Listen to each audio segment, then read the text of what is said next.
Hey everyone, this is Elenbaas from Nightlight Astrology. I am out of town this week, and so I am very glad to be hosting two of my friends, colleagues, a few people who have gone through the Nightlight programs in Alex Amorosi and Alexandra Transtrom. Alex did the first two videos of the week on Mercury retrograde in Aries and the sun moving into the equinox moment of zero Aries. Today, Alexandra Transtrom will be with us giving us a talk on Venus and Saturn. So I'm very happy to have her here giving a talk on Venus-Saturn.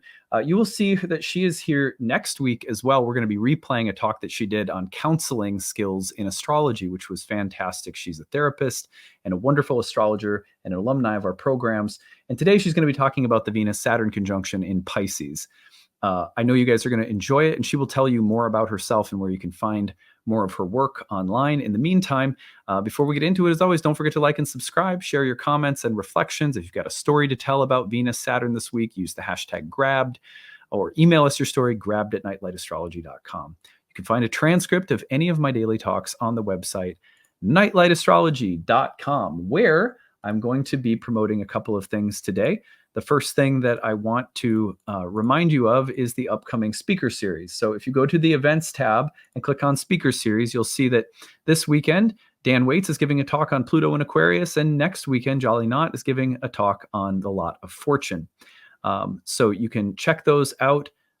And those are quarterly. We always have 3 new speakers a quarter. They're free. They are put on because of the success of the Kickstarter. If you go to events and click on live talks, you'll also see that the next talk in my monthly webinar series is coming up on April 18th. It's not too early. You can register right now to participate in the Uranus and Love talk, which we'll be doing just a couple days before Jupiter and Uranus get together. We're going to be looking at Uranus and its significations in love and relationships. And whether you have a signature natally that involves Uranus and the topic of love and relationships, or you're having a transit, say to Venus or the 7th house, a number of others that make sense too, this is a good place to come and learn more about that subject. It's open to beginners. It's specific enough that advanced students should get something out of it. When you register, we send you a live link. If you can't make it live afterward, we send you the recording. So the other thing is on the first year course page, Ancient Astrology for the Modern Mystic, my first year program in Hellenistic astrology, begins again June 16th. So you may want to check that out. I will be promoting it in depth in the weeks to come, really starting in April, but we are registered. We are open for registration. Need-based tuition is available. If you want to apply for that, you can use the early bird payment to register or get set up with a payment plan. So that is now open for enrollment. The other thing that I am promoting is, of course, my wife Ashley's Herbal apprenticeship program is back open. We have been working together on the subject of planets and plants for many years, and her Herbal apprenticeship is a great thing to partner with your love of astrology. If you check it out on the skyhouseherbs.com website, you can look under the courses page to learn more about the Herbal Foundation's apprenticeship. There is need-based tuition assistance. It's a year-long program. All of the modules are recorded, so you can follow along at your own pace. And there are breakout study sessions that she leads in between modules that you watch on your own time. Really great program. Starts on April 24th. I will be interviewing Ashley at the end of today's content. If you have not checked out that interview yet, I've been posting it at the end of the videos as a way for you to get to know her, the program, and think about registering. If you want to learn more about her work, regular video content that she makes is at Skyhouse Herbs, or you can follow her on Instagram at Skyhouse Herbs. So yeah, that is it for promotions. I hope that you will enjoy Alexandra's presentation on Venus-Saturn today, and we will see you again tomorrow. Hi, everyone. My name is Alex Skye, and I'm going to be filling in for Adam today as he is away on vacation. I know it can be a little bit alarming to hear a voice that you are not expecting, so hello. Again, my name is Alex, and I am a student of Nightlight Astrology. I'm currently in the year 2 program, and I took year 1 last year. And it's just such an honor to be able to be on this channel speaking with you guys. I feel like I've definitely developed a sense of community with the Nightlight Astrology alumni and students in the classes. So it's just nice to be able to come on here and talk with you guys. Today, I'm going to be talking about the archetype of Saturn conjunct Venus. I'm going to be talking about this in a little bit of a vacuum because I know that there's going to be another video this week, not done by me, but someone else talking about Venus conjunct Saturn. That transit's happening on Thursday, March 21st. But that other video will kind of, include the context of what else is happening in the sky and maybe more specifically talk about Venus and Saturn in Pisces. But again, today I'm just going to be talking about the archetypal combination of Venus conjunct Saturn in general. And I'm really excited to share my ideas with you guys. Before I get into it, I just want to kind of follow Adam's steps as he always does with his intro. He definitely, and I would too, encourage you guys to subscribe to the YouTube channel, to like any of the videos. All of this helps his channel to grow. Also, you can check out more about the Nightlight School and readings with Adam and other offerings that he has, such as like live webinars or recordings of other things that he's done in the past. You can check all of that out at his website at nightlightastrology.com.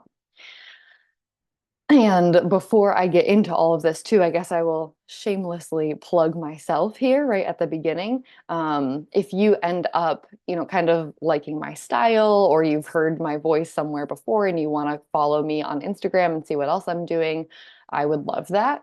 My Instagram handle is Skye, Skye .astrology. And yeah, just give me a follow, say hi, share your thoughts about this podcast. I would love that. I'm also doing readings right now. I don't know how long I will be giving readings for, but right now I'm giving 75-minute birth chart readings. So if you are interested in that, then you can find me at skye.astrology. Okay, let's get into it. So I structured this video very similar to how Adam structures a lot of his videos, and I am talking about 5 things that you can just kind of like not really watch for, because again, I'm not really talking about the transit, but 5 archetypal themes that will help you get to know Venus Saturn a little bit more.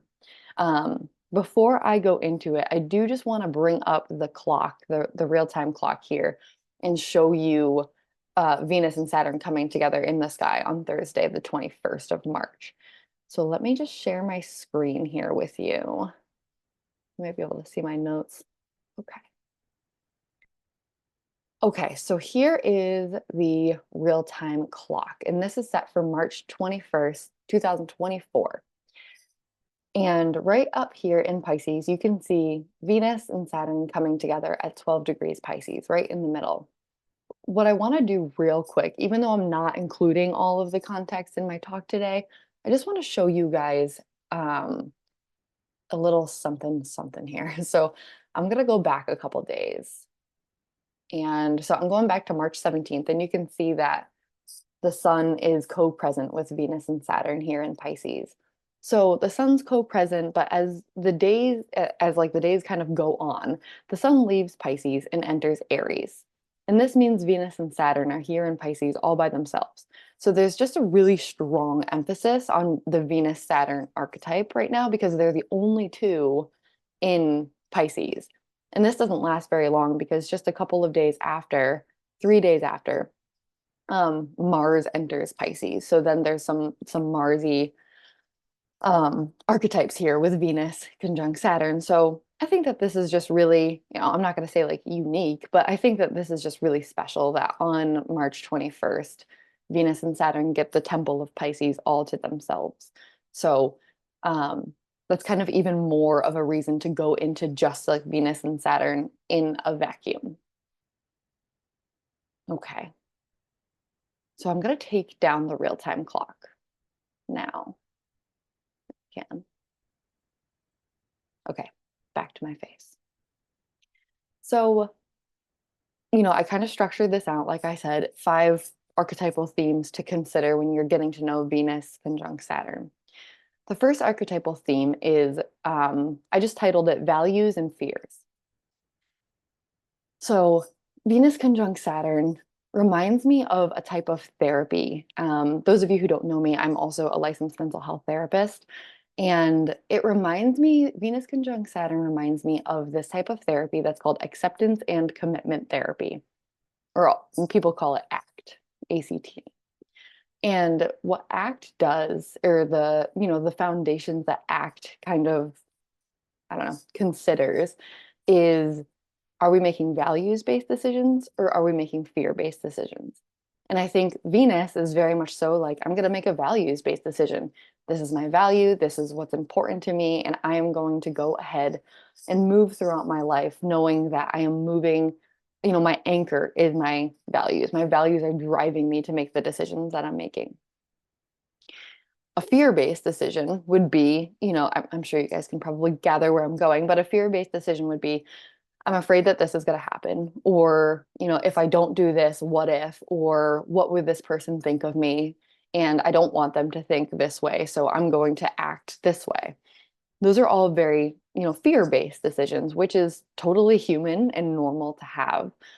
But the conjunction of Saturn and Venus really, I feel like, just speaks to the question of, am I making a values-based decision or am I making a fears-based decision? Um, Another part of this type of therapy, acceptance and commitment therapy, is also kind of Venus and Saturn-y, because what it invites us to do is, let's look at the reality of the situation. We can often kind of jump up into our heads and dream about what a situation could be or should be, or, whatever it is. But acceptance and commitment therapy is really like, okay, what are the facts? Let's look at this situation as the reality. It doesn't matter kind of like what you hope it would be. I mean, of course that does matter, but let's consider the reality first. And with considering that reality, which is very Saturn, then we can step into a place of empowerment and choose how we want to respond to that reality. And I feel like that, like, choosing how I want to respond is Venus Saturn in itself, because the empowered choice kind of reminds me of Venus. Um, and then the commitment part, like, I'm going to commit to how I decided I want to respond based on what the reality is. And that commitment part is Saturn as well. So Venus and Saturn really is that kind of like back and forth of the consideration of how you're moving through the world, and asking us to see, the world for what it is, and committing to making a values-based decision, making a decision as to how to like move forward with something based in our hearts. Um, Another thing, kind of along this theme, is that when I picture Venus and Saturn kind of coming together in a conference room, I feel like Saturn can be something of like sacred doubt in a way. Saturn often shows up in our minds of like, are you sure you want to do that? Or like, ooh, did you think about it this way? Or, ooh, I don't know how that's gonna kind of go. It just, there's some like hesitation, perhaps. There's just some questioning. And a lot of times when those little questions kind of pop into our minds, we think, oh, just because I'm having this question, that means I probably shouldn't do it. Just because the question of, hey, are you sure, comes into my mind, that means like, oh gosh, no, I shouldn't do it. But really, if that is Saturn, really what Saturn is asking, what that question, are you sure, is asking, is for you to just consider it. For you to consider, okay, am I sure? That question doesn't have to be a threat. And I think with Venus right next to Saturn, we can allow space for those sacred doubts, and we can have a relationship with those questions. So when we find ourselves asking, oh my gosh, am I sure about this? I'm kind of going back and forth, just sit with it, and you can answer, yeah, 100% I'm sure about this, because you know what? This decision that I'm about to make is based on my values. And that's all Saturn needs. Okay, great. I'm glad that you're sure about it. I just had to ask. Again, it's not a threat. Sometimes you might sit with it and be like, oh gosh, like, I'm really not sure because that is not in alignment with my values. Or I actually don't know if I subscribe to those values anymore. And that like questioning of, do I? Or, like, yeah, something like that. That questioning is very Saturn as well. So Venus and Saturn coming together are a lot of, questions and asking, why are you doing this? And are you sure? And okay, I just wanted to make sure I can lead with my heart kind of thing. Number two, the next archetypal, kind of representation of Venus and Saturn is, I titled this one, Realizing That We're All Alone Together. And this talk might get a little heavy at times, but I also think that that's kind of appropriate for Venus conjunct Saturn. But I titled this We're All Alone Together because that's a lyric in probably a lot of songs, to be honest, but in a song that I really like by this band called Mount Joy. But there's a couple different points that I want to make here with this kind of overarching theme of we're all alone together. When Venus and Saturn are together, it can bring up a lot of feelings of being misunderstood, feelings of, I don't really belong, or some kind of general loneliness. Saturn is very, not very, but Saturn can be isolating and kind of looking at things from a distance, or, pondering deep, far away from society.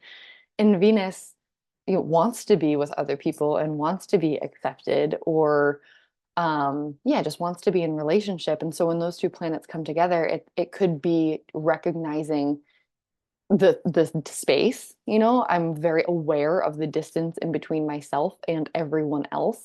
um and what do we do with that? But it definitely can come up. Venus and Saturn can bring up feelings of being misunderstood, and feeling alone. And I guess the kind of bullet points that I have underneath that is, one, Venus and Saturn can kind of just show us that there is actually a comfort in knowing that we're not the only one feeling alone, if that makes sense.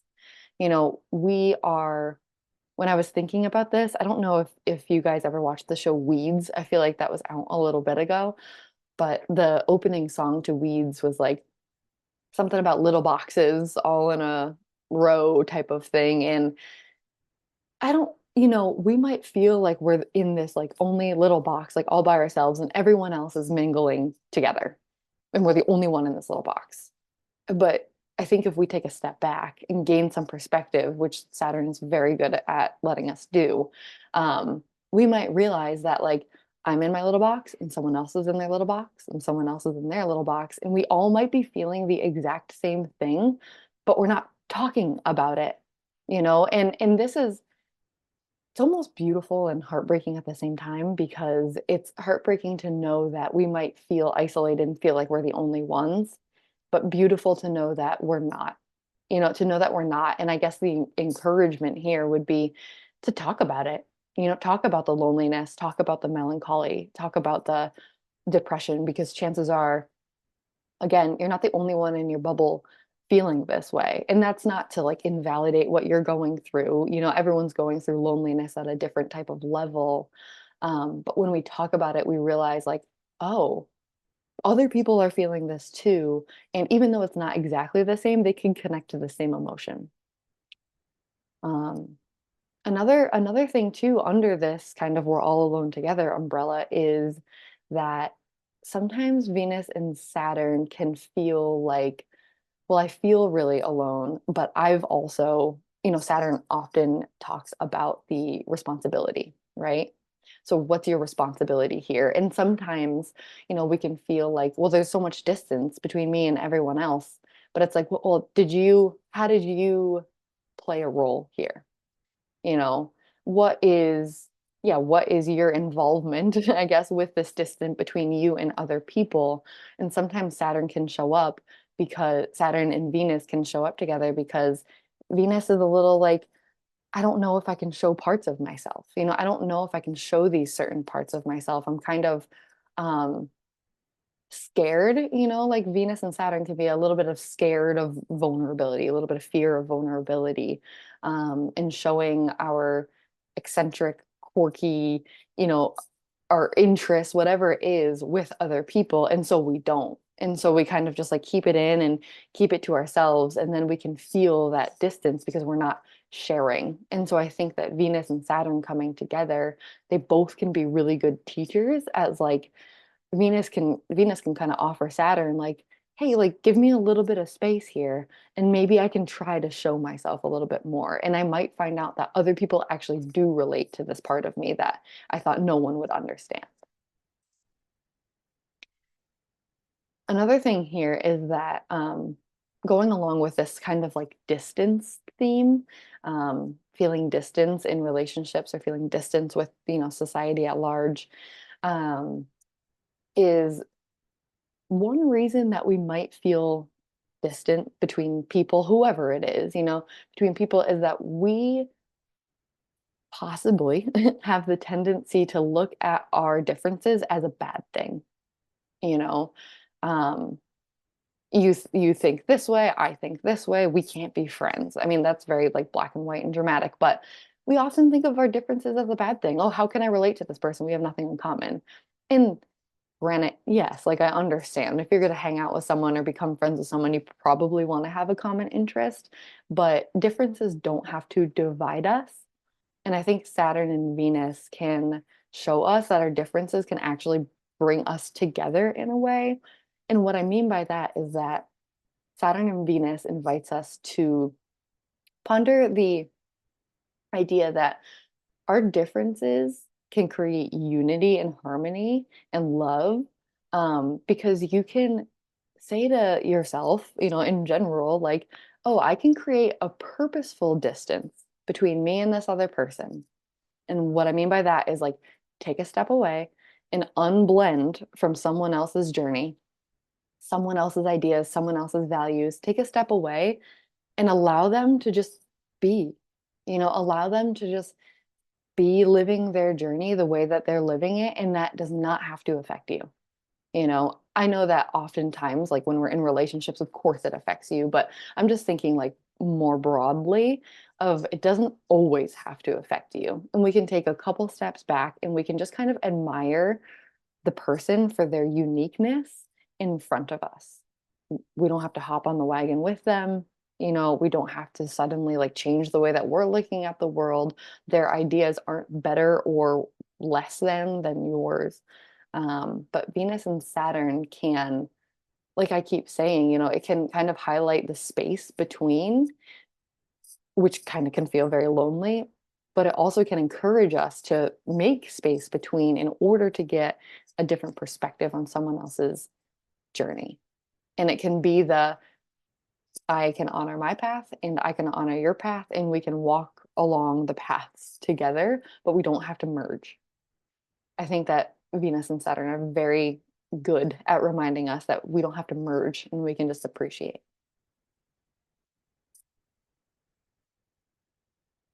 Okay. The next point that I had here, I just titled this the name of a song. I'm sure that a lot of you guys know this song, but the next kind of archetypal theme is Will You Still Love Me When I'm No Longer Young and Beautiful? This is a quote from Lana Del Rey, and it is, one of the more popular songs in The Great Gatsby.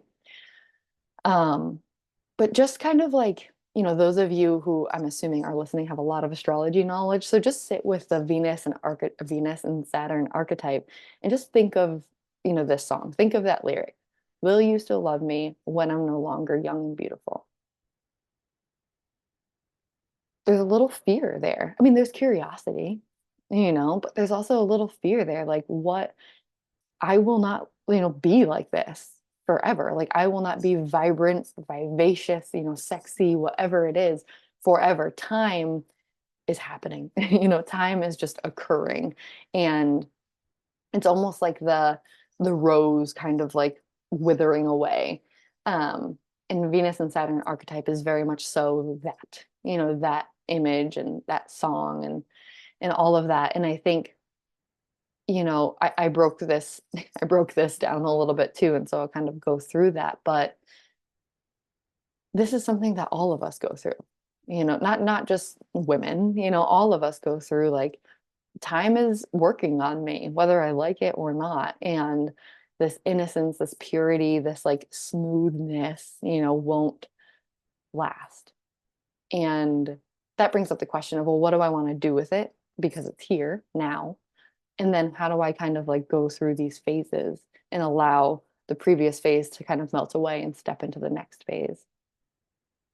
Um, and with that being said, Venus and Saturn can represent almost like the cycle in a relationship, the cycle of time, very Saturn, and relationship, obviously very Venus. Um, you start out in a relationship with like all the bubbly like butterflies, kind of like giddy feelings, and it's so young and it's so pure, and you're just learning and you're getting to know, and it just is so butterfly-y. And then after that phase, you kind of enjoy the next phase of intermingling. You meet each other's, obviously every relationship looks different, but you meet each other's families and friends and things like that, and it gets a little deeper, and then maybe you move in together, and then you really see each other raw when you move in together.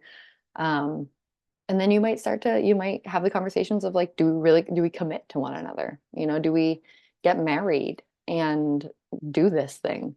Um, and then comes maybe adventures of traveling or having kids, and then it comes maybe taking care of your own parents, and it just continues to evolve, and then you become older, and I can't even imagine what that's like.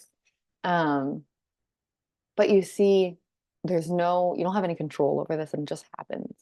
And with each phase kind of fading away, there's a little bit of a grief there. There's a little bit of like, oh, I loved that honeymoon phase. I don't really want it to end. But also a sweetness of like, ooh, now we can like settle in. We don't have to like try so hard. Of course, you always want to put in obviously work in a relationship, but you guys know what I mean.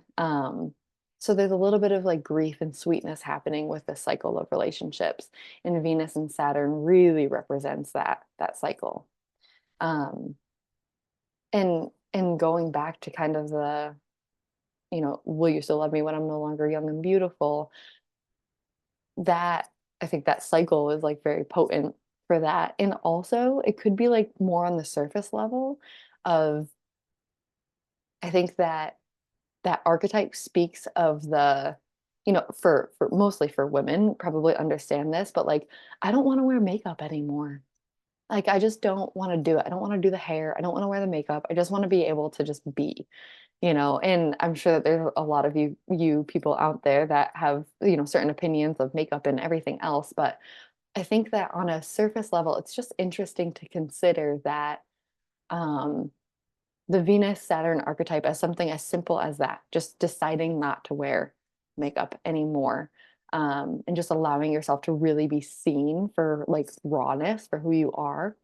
It reminds me of, I think recently Pamela Anderson came out, well, she like did some sort of video, and she was just talking about how she's like sick of it and that she just doesn't wear makeup anymore, and that it's great, and she was empowering other people to do the same. I think, but and I know that like Alicia Keys kind of made that a public statement too, that she's like done wearing makeup. So it's just really interesting to consider and to see Venus and Saturn in that simple act. Um, on the same thread, Venus and Saturn can look like the fear of what's going to happen when someone does see you vulnerable. When all of like the glitz and the glam disappears and the honeymoon phase, is over, and things really do start to get real, and the question of commitment comes, there could be a little bit of fear there for Venus and Saturn. Um, and that fear is sacred, and that fear is asking you, I think it kind of like loops back up to the first point of, is this a values-based decision or is this a fear-based decision?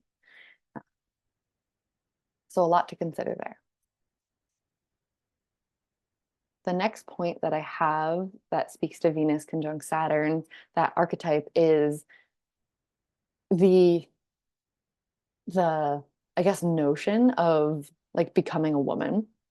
And I'm sorry for the men out here that this doesn't necessarily speak directly to you, but maybe you have daughters, or maybe you have a partner or something like that. But understanding what it becomes to be a woman, and I think again with Saturn being time and just like the cycle of time, and Venus representing women, it's kind of what came up for me is like when a girl becomes a woman, maybe it's the first time an older woman refers to a girl as a young woman. that can be really powerful for someone, really powerful for like a teenage girl or something like that to be like, oh, like I'm one of you, like I kind of like look up to you and you're considering me kind of the same. It just feels like an honor, I guess, in a way. Um, Another thing here is like when, women go through, puberty for the first time, like get their period for the first time. That transition of like, I am no longer just a girl, I am here, I'm a woman and I will be a woman. And that is very Venus Saturn too. There's a what movie is it? Oh, it's called The Women, the movie The Women with Jada Pinkett Smith and Meg Ryan. But there's a scene in it where Meg Ryan's daughter, um, like she gets her period for the first time and she's burning a box of tampons, and she's just like, no way, like I don't want this. I don't want, it's kind of like the hero's journey a little bit. It's like this call in a way, and then it's the like, no, I don't want it. Um, so becoming a woman, there's pain and there's grief and there's beauty and there's like a responsibility in it too. And Venus and Saturn just speaks to the whole thing, the pain and the grief of like, honestly, like not to get too deep here, but the pain and the grief of like, a woman coming up into this world that is trying really, really hard to be balanced, I guess, with like that feminine and that masculine, but it, in a patriarchal society, that's really what I want to say, is like a woman realizing that like, oh, okay, this is how society functions, and this is how the narratives kind of go around men and women, and that's scary. It is really scary once you learn like how certain people are treated based on things that they can't control. Um, so it's the pain and the grief around that, but it's also the beauty of like learning that sisterhood is like such a powerful thing if you have the, ability to connect with other women and empower other women. It's incredibly powerful. And another image that comes up for me is like a little girl kind of like watching mom put on makeup or something like that and just like, oh wow. That's very like Venus Saturn. um and I think another Venus Saturn thing along the same thread is like the responsibility of being a woman, the responsibility to not perpetuate toxic cycles that have just been here embedded in our society for a long time. Not really meant talking about body image, not judging in general, not, excuse my language, but not slut shaming. um Stopping it here, and not to get like too preachy. But there's a responsibility, which is Saturn, in being a woman, obviously Venus. um so yeah, understanding what it means to be a woman is very Venus and Saturn. And the last point that I had is the opening and closing of the heart through the cycle of grief. And grief can be like grief and bereavement and mourning and the loss of a person. Grief can also be the loss of a part of you, or something that's not a person. But the opening and the closing of the heart is very like that kind of like contraction and expansion is very Venus Saturn. Venus is obviously the heart here, and Saturn is the like, ooh, like let's protect this, let's close this down, let's keep this safe. And Saturn is also the like, well, what happens if we just open it a little bit and see what's beyond? Because Saturn is that kind of gatekeeper between like realms, I guess, in a way. And it can also be that gatekeeper between the opening and the closing of the heart. So, when we experience grief, we might feel that like, ooh, like I think it's very, very common to feel that urge to just, I'm going to close, shut down, I'm going to protect my heart, I'm going to retreat, I'm going to detach. All of this is sacred. All of this belongs, even that closing, even that pain, even that detaching, and that is Venus and Saturn. It's also Venus and Saturn to realize I can't keep this closed anymore. I actually have to like open my heart up again. So it's both the opening and the closing. And again, Venus might kind of help Saturn with this too. Saturn knows, I think Saturn really knows what's beyond the pain sometimes, but I think Saturn kind of wants us to figure it out on our own. And with Venus conjunct Saturn, Venus can be very curious about like, well, what is it like if I do open up my heart again? And Saturn might be like, I don't know. Why don't you try it and see what happens? Kind of like that older, that like parent figure. Um, and then Venus might allow you to kind of open up again. Um, Venus and Saturn too, along the same thread, is choosing to continue to love and be a part of this material realm, even though we all know that there's an impermanency to things. We all know the cycle, and we all know that one day, like our days will end. Um, and Venus and Saturn is that archetype is like, and you know what? I'm gonna love anyway. I'm gonna love anyway. I'm gonna make relationships anyway. I'm going to be a part of this earth anyway, even though impermanence is looming, I guess, or just like coming. Um, Sometimes on the other end, Venus and Saturn might be like, no, I'm gonna shut down and I'm not gonna open up and I'm gonna become possibly cynical and jaded for a little bit. And both sides can be sacred.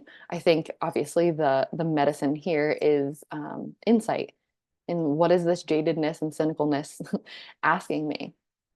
It might be something very special. There might be like kind of an answer for you there. But you guys can see how Venus and Saturn can be both the like, well, I'm going to live my life anyway, and I'm actually going to live it to the fullest. Um, and I'm going to, sometimes I might be tangenting a little bit here, but sometimes when we are face to face with loss and death, it really does ask us to reorient our values, like seeing and watching and witnessing and experiencing someone pass away is hard in itself. And also we might start to contemplate, how am I living my life? Am I living my life really in accordance to my values? So grief can kind of teach us to like reorient ourselves in a little bit. I think about like the stage of development too, with like it's like Erickson's stage of development or whatever, some sort of like textbooky thing. But at the later stages of life, I think it's called like ego identity versus despair or something like that. But it's basically it's saying that at a certain time of our life, when we're like 80 years old or something like that, where you often ask yourself the question of like, what am I happy about? What am I grateful for? And I'm so glad that I did that. Or you might be faced with the like, oh man, I really wish that I did that or could have done that. That contemplation is very Venus Saturn, and it doesn't just have to come at the end of our lives. It can come at any point. And I think that grief along the way can teach us these things. So yeah, I think that all of those are, kind of hopefully a little different flavors of Venus and Saturn, and you can see how just like broad and layered it can be. And yeah, I'm really looking forward to the other video on the Nightlight channel about Venus and Saturn in Pisces and in the air right now. And I would encourage you guys to kind of like take what I talked about today and then take what that video talks about and kind of come up with your own conclusions and ask yourselves like, okay, like where do I see Venus and Saturn within myself or around me right now? So this was really fun, and I hope that you guys got a lot out of this. Again, my name is Alex Skye, and you can find me on Instagram at skye, skye, .astrology. Thank you so much, and I will maybe be seeing you soon. Hey everyone, thanks so much for sticking around. I'm really happy to be joined by my wife Ashley, who is an herbalist. Hi, Ashley. Hey. And yeah, I'm really excited to be helping Ashley promote her upcoming program, which is something that you actually began teaching many years ago, this Herbal apprenticeship program. I think it was 2011 or 12 that it got started, right? Right. Yeah. Yeah. So it's been over 10 years I've been offering this course, and yeah, it's my favorite thing to teach.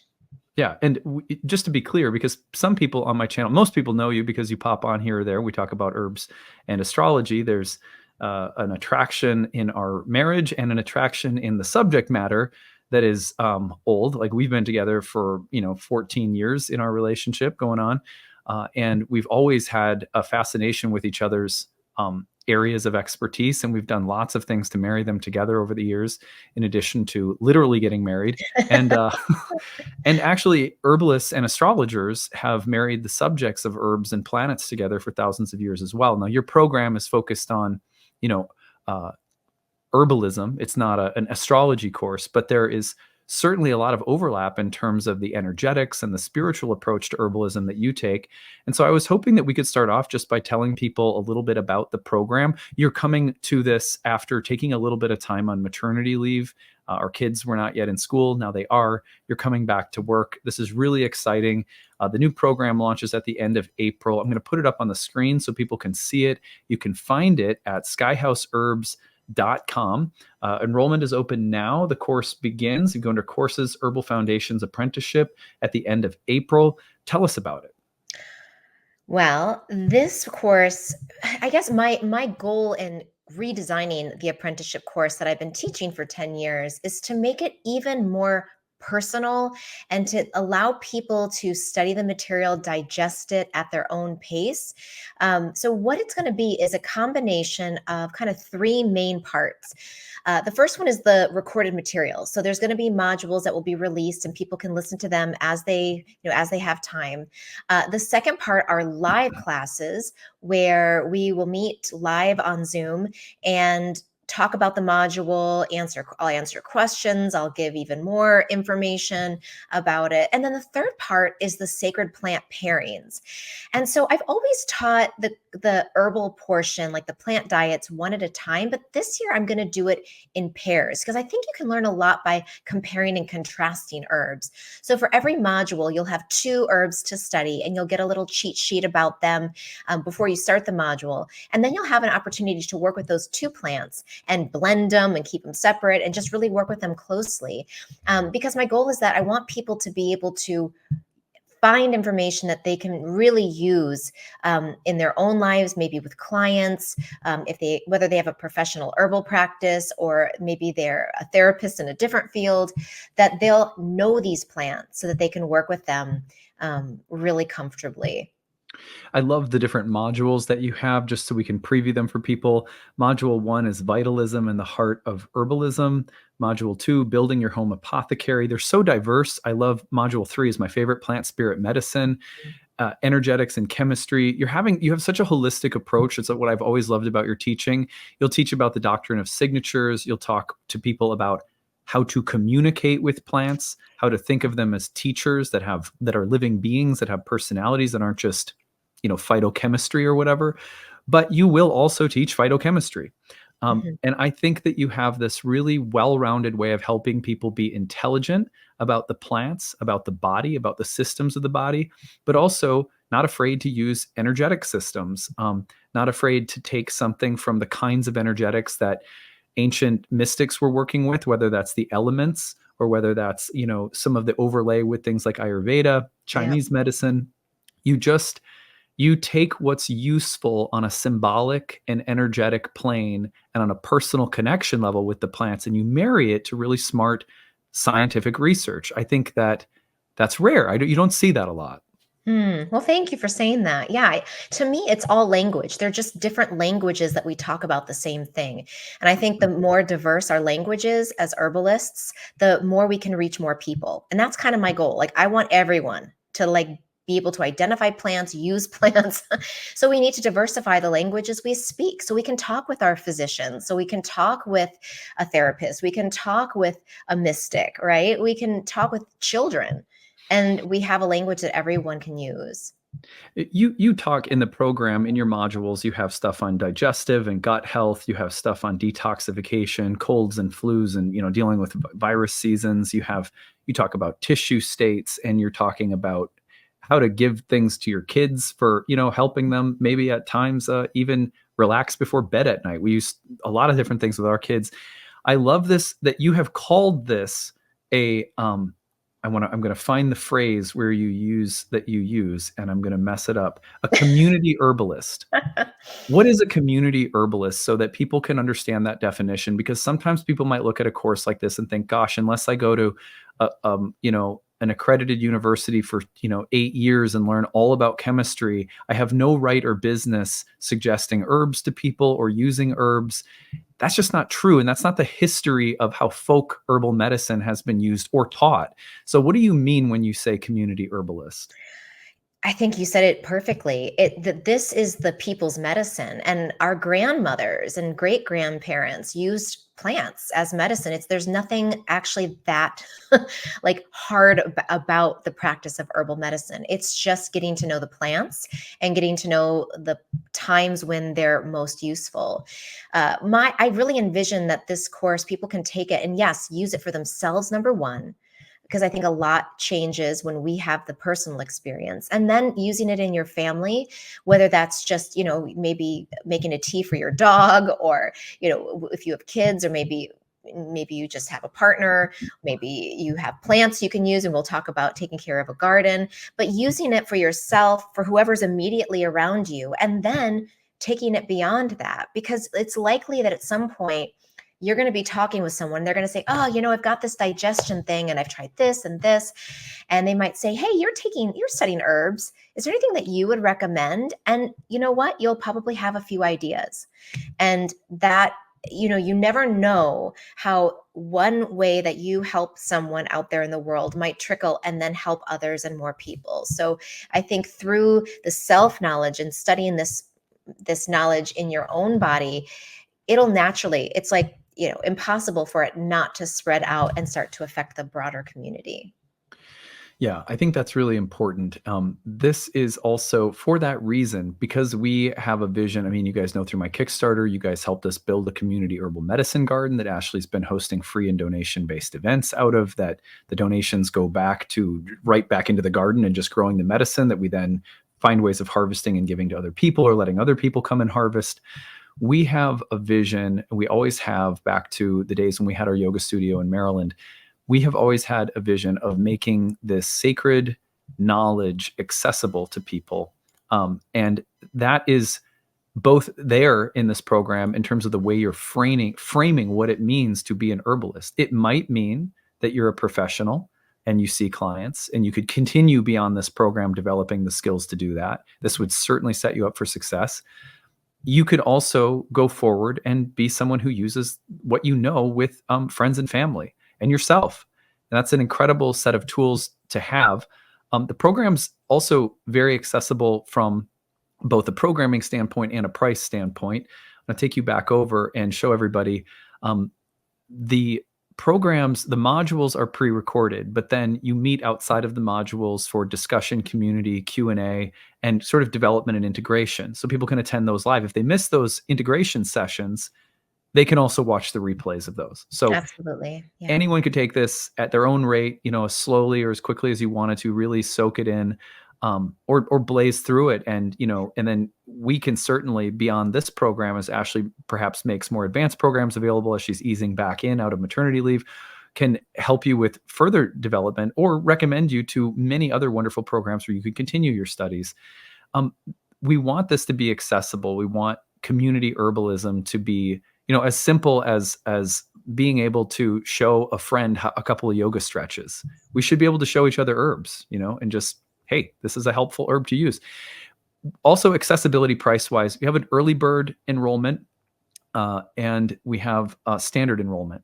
And then we have tuition level 1 assistance and tuition assistance level 2, which break out the affordable tuition into different levels of affordability. And you can kind of identify where you're at if you're someone who wants to take this program, but needs to work within your means and not hurt yourself doing it. And then for those who can pay, we ask that you use standard or early bird enrollment. And that's the same thing I do for all my astrology programs. So we try to keep it super, super accessible. The Herbal Apprenticeship program starts April 24th. I know Ashley's super excited to be getting back into teaching too. I also would like to offer Ashley just a chance to tell everyone a little bit about, before we end here this interview, tell everyone maybe a little bit about your own background, who you studied with, what your influences are, and just anything else you want to say before we cap it off. Ooh, okay. Well, I think, I started off as a kid playing in the woods, mixing perfumes and potions. And then I went on to study environmental science, where I studied organic chemistry and restoring native wetlands. And really, from an environmental perspective, that's how I got into herbalism. And then after, I realized after working on the restoration piece and joining a lot of earth advocacy groups, that the problem's not with the earth, but with the people not understanding the value of the earth. So then I started going into holistic medicine. I graduated from University of North Carolina, Asheville, with a degree in interdisciplinary studies. And I went on to get my that was my undergrad, and then I got my master's from the Maryland University of Integrative Health. It was then called Tai Sophia. But my teachers there, I had such a great blend of teachers, really scientific minds, like Simon Mills from the UK, and Kevin Spellman, who is like a chemistry genius, who's also an Ayurvedic practitioner, who studied with Dr. Vasant Lad. Matthew Prisco, medicine maker from Galen's Way out in California. So I had a really wonderful, diverse variety of teachers in that 3-year full-time master's level program.